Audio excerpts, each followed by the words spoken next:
ಸ್ತನ ಕ್ಯಾನ್ಸರ್ದ ಲಕ್ಷಣಗಳೇನು ಅಂದರೆ ಹೇಗೆ ನಾವು ಇದನ್ನು ಕಂಡುಹಿಡಿಯೋದು ಅಂದರೆ ಎಲ್ಲಕ್ಕಿಂತ ಇಂಪಾರ್ಟೆಂಟಾಗಿ ನೋವಿಲ್ಲದ ಗಡ್ಡೆ.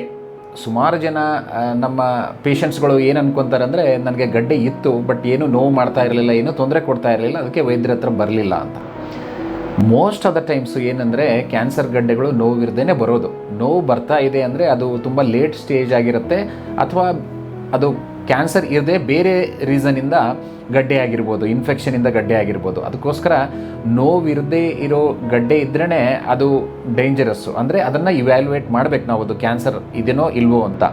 ಸೊ ಅದಕ್ಕೆ ಪ್ರತಿ ಮಹಿಳೆಯರಿಗೂ ನಾವು ಹೇಳ್ತೀವಿ, 30 ವರ್ಷ ಆದಮೇಲೆ ಪ್ರತಿ ತಿಂಗಳು ಒಂದು ಸಾರಿ ತಮ್ಮ ಸ್ತನವನ್ನು ತಾವೇ ಮುಟ್ಟಿ ನೋಡ್ಕೋಬೇಕು. ಅಂದರೆ self breast awareness, self breast examination ಮಾಡಿಕೊಂಡು ಏನಾದರೂ ಗಡ್ಡೆಗಳು ಕಾಣಿಸ್ತಾ ಇದೆನಾ ಅಥವಾ ಏನಾದರೂ ಚೇಂಜಸ್ ಆಗ್ತಾ ಇದೆನಾ ಅಂತ ನೋಡ್ತಾ ಇರಬೇಕು. ಅವ್ರಿಗೇನಾದರೂ ಗಡ್ಡೆಗಳು ಥರ ಅನಿಸಿದರೆ ಖಂಡಿತವಾಗಿಯೂ ಅವರು ವೈದ್ಯರ ಹತ್ರ ಬರಬೇಕು. ಸೊ ಇದು ನೋವಿಲ್ಲದ ಗಡ್ಡೆ ತುಂಬ ಇಂಪಾರ್ಟೆಂಟು ಸೈನು.